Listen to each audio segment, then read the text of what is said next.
Hey, welcome back.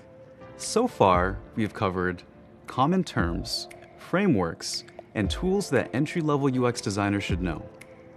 We've also talked about the importance of user-centered design and why UX designers should focus on equity in the design process. Let's start with a little exercise. Take a look around the room you're in right now. Notice the shape of your table and the ergonomics of your chair. What about the device you're using to play this video on right now? All that stuff and almost everything else around you started off as a design problem or a design challenge.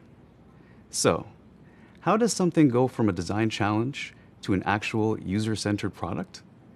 One way is through design sprints. A design sprint is a time-bound process with 5 phases, typically spread out over 5 full 8-hour days. The goal of design sprints is to solve a critical design challenge through designing, prototyping, and testing ideas with users.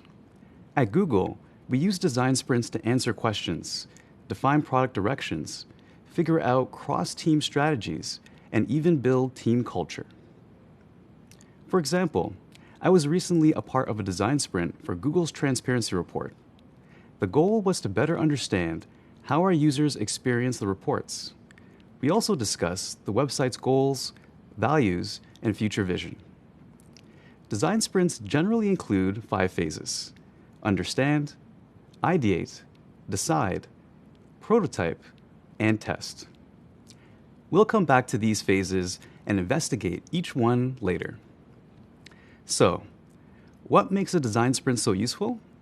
For one, design sprints save time. With a sprint, your team can cut the decision-making process down from several months to a single week. Sprints also create an effective path to bring a product to market. Sprints prioritize the user, putting their needs front and center. And sprints allow you to fast forward into the future to test your product and get customer reactions before making any expensive decisions. Running a design sprint is like using a superpower. With all these benefits, you'd think every product team would want to run design sprints. But that's not always the case. Before launching into a design sprint, you need to review your design challenge and ask yourself these key questions. Are there many potential solutions to your design challenge? Does the design challenge require people from cross-functional teams to weigh in? Is the design challenge's scope wide enough for a sprint?